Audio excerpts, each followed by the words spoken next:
bonjour. Bonjour William. Bon, alors, il y a un club de foot français qui gagne des matchs Figurez-vous que oui, en tout cas, dans ça des fait compétitions internationales. en Ligue des Champions. Non. Alors, ça fait du bien. On va le dire franchement, ça fait du bien parce que on se souvient, vous vous en souvenez du fiasco du Paris Saint-Germain.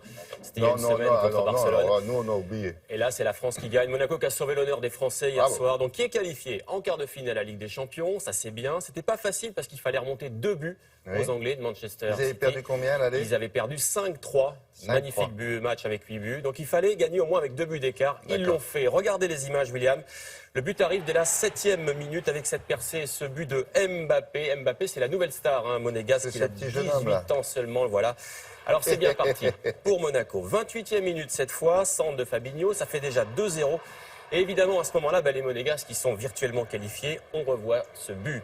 Mais Manchester City réduit le score à la 70e. Sané pour les Anglais, ça fait 2-1. Là, c'est City qui est qualifié. Tout va mal, ça ressemble au PSG. Eh bien non, il y a ce coup franc et cette tête de Bakayoko.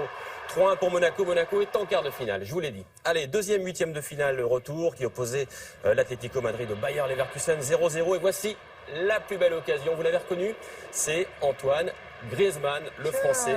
Le petit Français qui rate son lob pour quelques centimètres. Pas mal, hein. Regardez, c'est pas loin.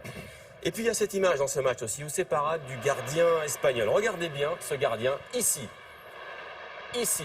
ou encore ici. Non. Et finalement, le tir qui finit à côté. Alors il s'appelle quand même pour l'anecdote Jan Oblak et le héros hier soir, c'était lui. Score final 0-0.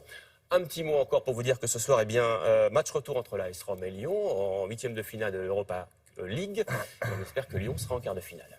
Merci. Alors, maintenant, le tennis. Exactement, avec beaucoup de matchs cette nuit à Indian Wells, en Californie, c'est du tennis.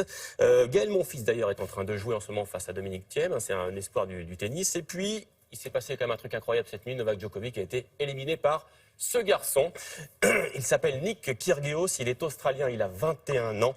Et il a battu cette nuit le Serbe. Très grand. En 2-7, 6-4, 7-6. Alors c'est la deuxième fois que Kyrgios bat Djokovic en 2 semaines.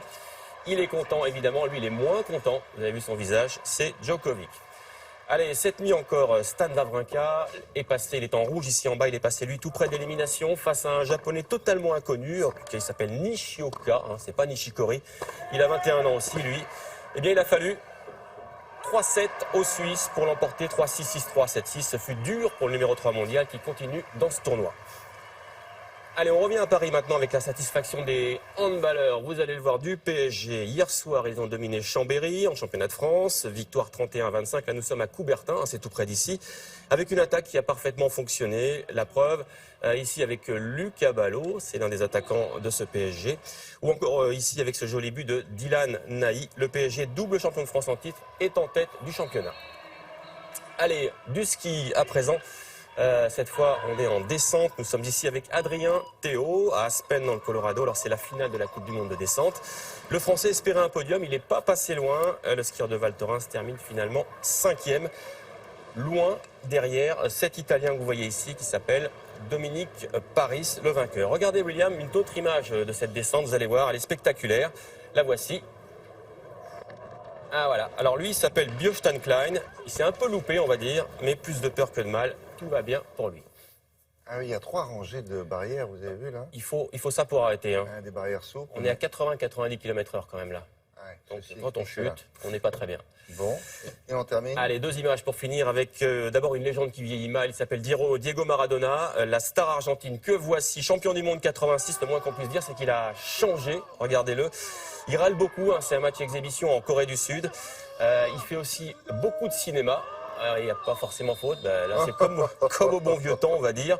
Il prend même des cartons, Diego Maradona, et il marque même des buts, on va dire, pas trop compliqués. Moralité, je pense qu'il ne faut plus trop qu'il joue au foot, ce sera mieux pour tout le monde. Enfin, s'il est là, c'est pas par hasard. Non, c'était un match exhibition. Il y avait quelque chose à Il y avait gagner, une épreuve, non, il n'y avait rien à gagner, mais s'il était là pour les jeunes, en fait, pour une épreuve de jeunes. Et puis du ski pour finir, on est au G, la journée ski color, c'est quoi? C'est simple, regardez, on vous repeint de toutes les couleurs, du vert, du bleu ou encore du orange. Alors c'est plutôt joli. Et à l'arrivée, ça fait des skieurs multicolores qui visiblement se sont bien amusés. Belle fête donc hier au G.